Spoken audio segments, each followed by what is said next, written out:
Hello and welcome to Wisconsin Winter Wonderland. I'm your host, Deliano Johnson. We got a great show for you tonight, Milwaukee.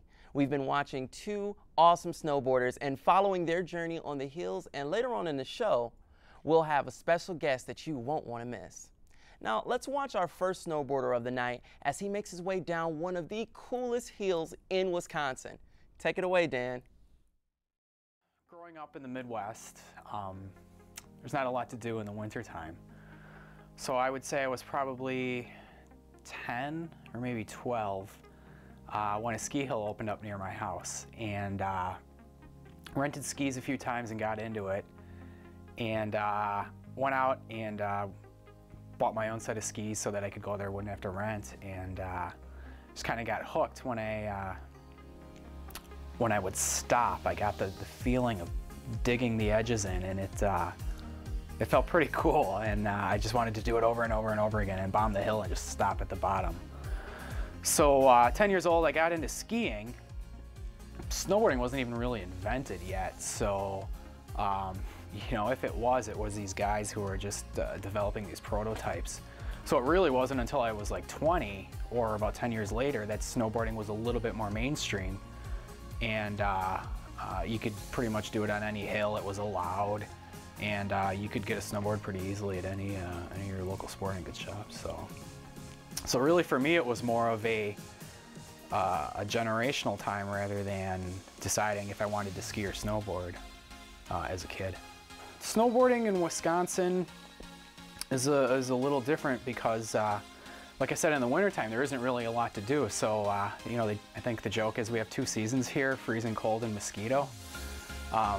So in Wisconsin, you just gotta have to, you want to be active, so you've got a few sports that people do in the wintertime.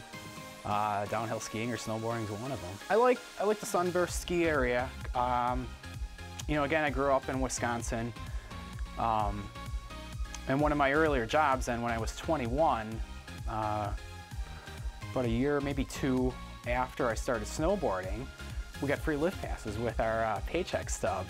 So the crew would get off, I think it was Tuesdays and Thursdays. We'd get off at 5:30. Everybody probably had all their gear together already, and we'd all head up to Sunburst after our work shift, and it was a lot of fun. The furthest place I've ever gone snowboarding away from here, I have to say either California or Washington State. Mountains on the West Coast are pretty nice. I like it there. Coldest weather I've gone snowboarding in, I think last year, Super Bowl weekend, we went up to Rib Mountain, although what do they call it now? Granite Peak. The name's changed. And at night, I think it got down to about 0 degrees. And we clocked ourselves with the GPS on the cell phones, and we were hitting a little over 50 miles an hour. So 50-mile-an-hour winds in the side of your head with 0-degree weather. We didn't make it all night. I think we came in around 9 o'clock. So they were open for another hour. We just couldn't take it anymore. So 0 degrees, but that's, you know, with the asterisk, there's a 50-mile-an-hour wind in your face. So I used to like to do jumps and tricks and stuff like that. But in the past 20 years, body gets a little bit older, and when you hit the snow, you don't bounce anymore. So really, it's just cruising, riding, free riding, trying to find the powder. You know, it's just pretty hard in the Midwest. The fresh snow is a lot nicer than the ice, and just having a good time riding wherever I want to go and not worrying about what other people think about how I look like or what it is. I like my own style, and I like to cruise and ride smoothly. Snowboarding's taught me the thing that people strive for in life, and you've heard people talk of this, but when you're doing it, you get in that Zen state. So for me, it takes me away from the rest of life where things like mortgage don't matter and what's for dinner doesn't matter and if the laundry's been changed, because really when you're going down the hill, the only thing that matters is what's 5 feet in front of you. So you achieve that now moment that a lot of people strive for. It's not when you're worrying about the future or the past, it's the here and now So when I'm snowboarding, I get into that zone, and it's the one thing that I really appreciate about snowboarding. The hardest fall I had ever taken, there's actually two that I remember. When I was first learning, I went off a jump and I didn't really know what I was doing. I wasn't expecting to get that high up in the air. I totally lost my momentum in the air and just went all out. I wasn't fluid. I just went straight out, and I came down right on my butt, my tailbone. And I landed on my butt, my head whiplashed back. I hit my head on the ice so hard that my goggles actually broke. The plastic on my goggles broke. Probably seeing stars. I was younger and not as wise back then. And then a second time I was riding half pipe and came up to the edge, and you're probably 10 feet up, maybe 12 feet up from the flat, and just again wasn't very fluid, had a shaky transition, and I came down and I put my hands out and I came down right on my wrists, and they were probably sore for about a year after that. So that kind of taught me tricks aren't my thing anymore, and let's just kind of get out of going up and getting air and just ride. The best advice I could give anybody who wanted to learn how to snowboard, I think really there's two things. Don't look down.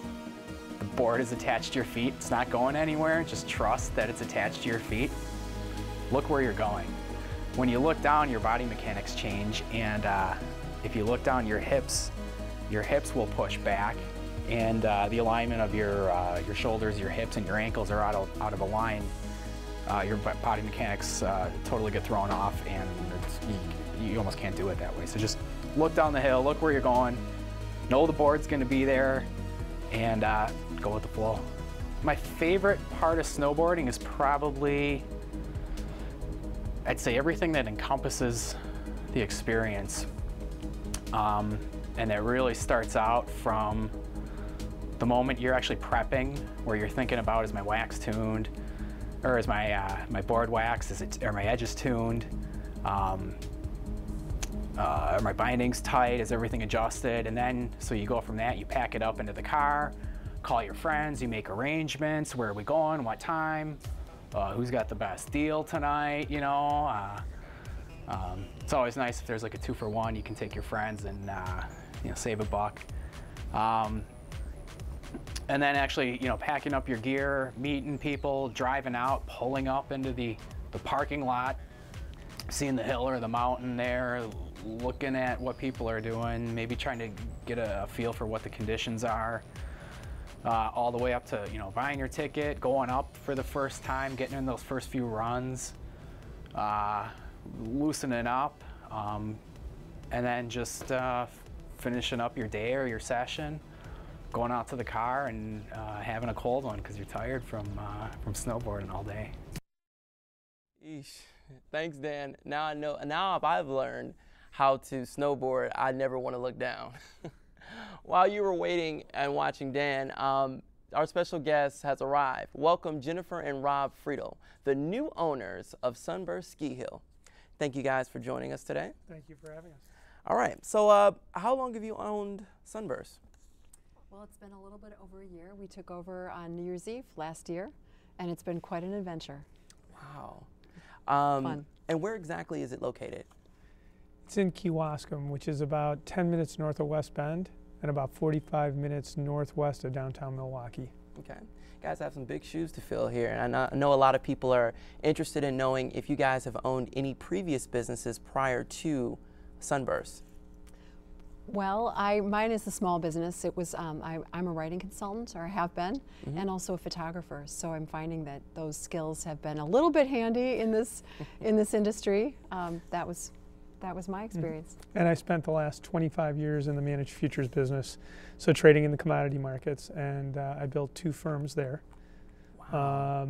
And I still have one of my firms that is trading a small amount of money.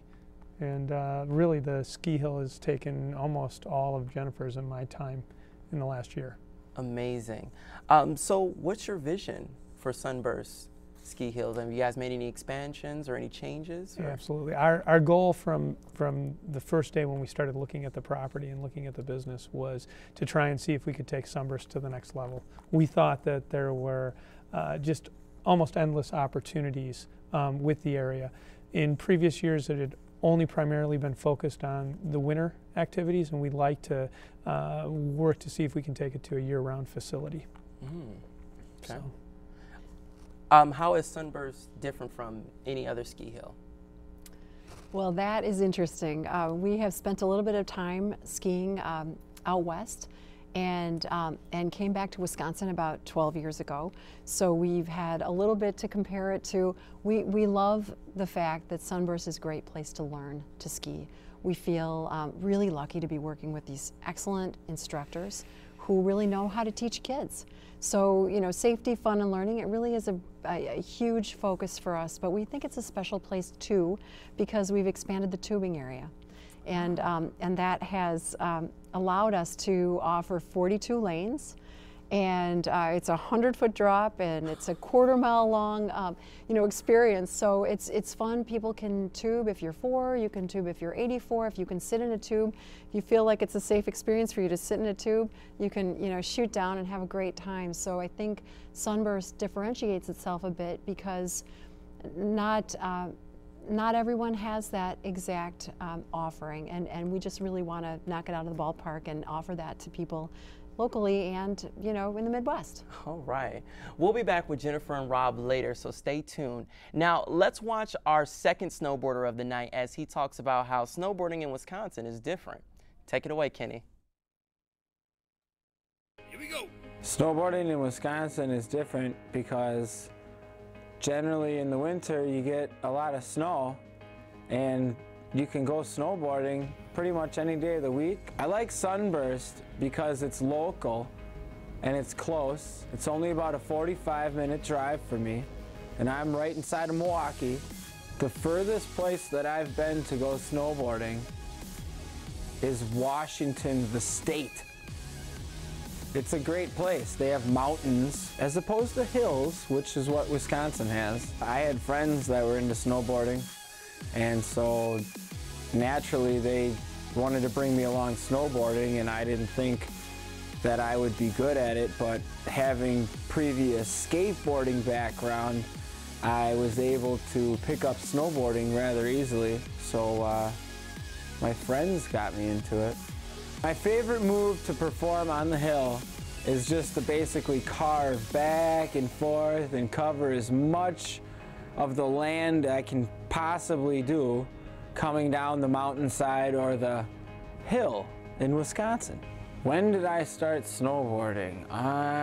It was probably 7 or 8 years ago. I picked up snowboarding right away. Some people it takes 6 months, you know, oh, it took me all winter, or, oh, this is my 3rd year snowboarding and I still suck. Nah, I picked it up right away. Like, I went out a couple times, you know, I fell a couple times, but I wasn't afraid to fall. And then I fell a couple times, I knew what not to do. I kept going, and you gotta keep moving, keep moving. And that's what I did, I just kept moving, and now I don't fall ever. And now I'm pretty good. I really enjoy snowboarding. Really picked it up. It really came easily. Snowboarding has taught me that without the power of a motor, a human can still go really fast. The hardest fall I've ever taken is I fell backwards onto my back and then snow went down my coat, so it was like doubly painful. I hit really hard, ooh, that's the noise I made, and then snow went down my coat, so you get up and you're like, oh, and you're like, oh, it's so cold, and I'm in such pain. The basic equipment that you need to start snowboarding would probably be a snowboard. Then with that snowboard, you're gonna need the bindings. The bindings are what connect the boot to the board, okay? So then you're gonna need a pair of boots. Along with the pair of boots, you're gonna need a good pair of gloves, a good jacket, a good hat, good goggles, good snow pants. Snowboarding tends to be a little cheaper on the start off than skiing. Skiing, you get into it, and it costs a lot more money right off the bat for a good set of skis and good boots, and you know, the jacket and pants and gloves are about the same, but a snowboard's about a third of the price of skis. The furthest that I've traveled in Wisconsin to go snowboarding is about 3 hours away, and that's Wausau.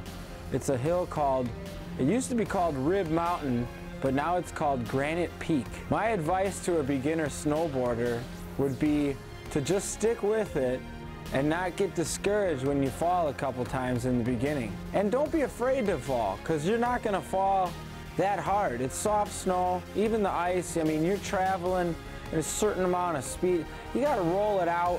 You know, you kind of roll with it. You know, it doesn't hurt. I have this girlfriend that I'm trying to teach to snowboard. So I would just have to say to the new snowboarders getting ready, getting into it, don't be afraid to fall, and then don't get discouraged from falling, because you have to fall a couple times to learn what you don't want to do. Because when you carve and you actually do those passes of the powder and you really get through it, it's nice.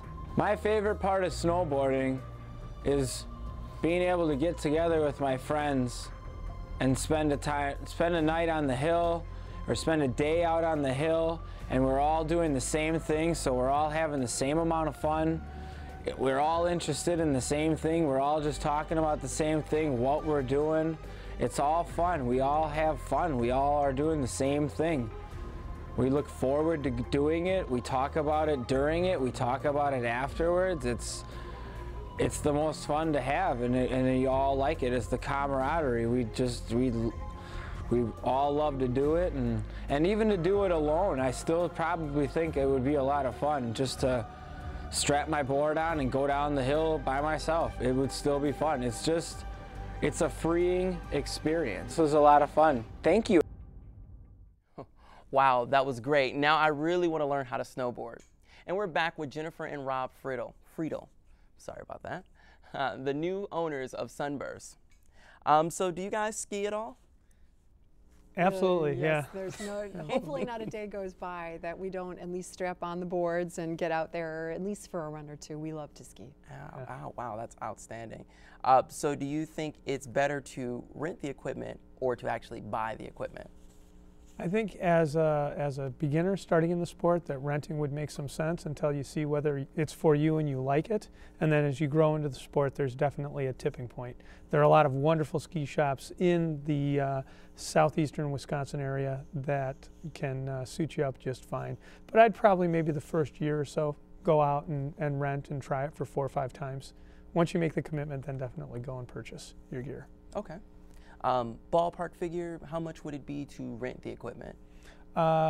Presently at Sunburst, a snowboard or a ski rental is $30. Okay. Wow. All right.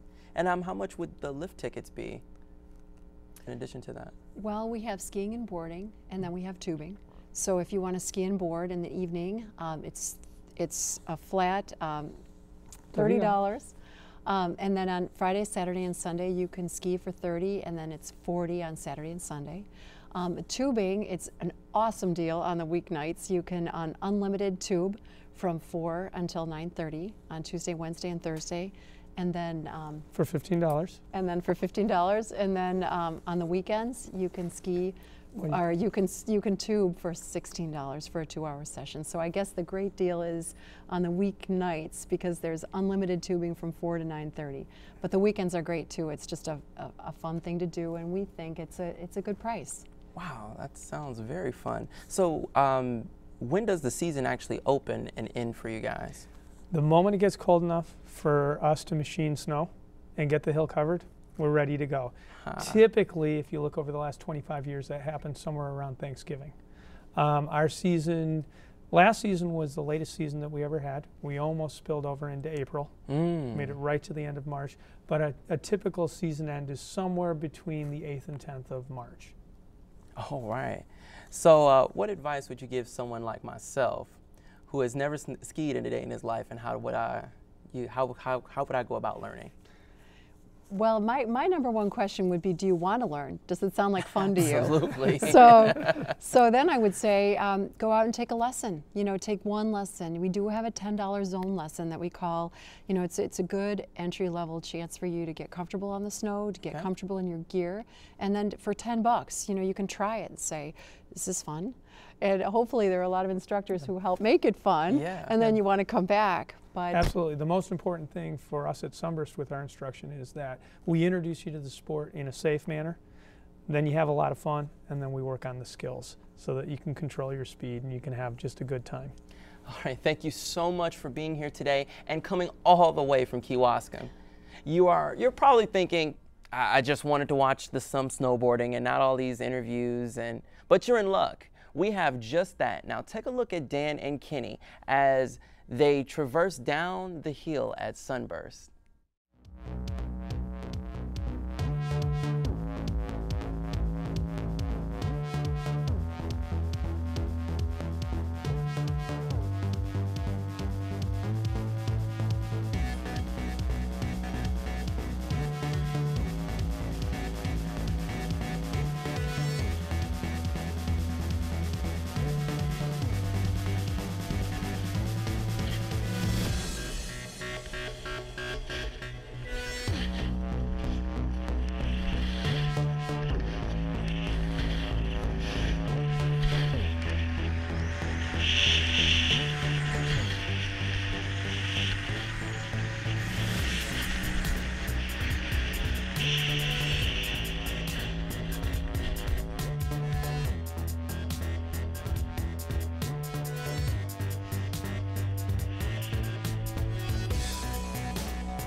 all the time that we have for today. We hope that you enjoyed the show. I'd like to thank Dan Krunke and Kenny Rue for all of their hard work, and Jennifer and Rob Friedel for coming in tonight. And remember to go take advantage of our Wisconsin ski hills. Good night, Milwaukee.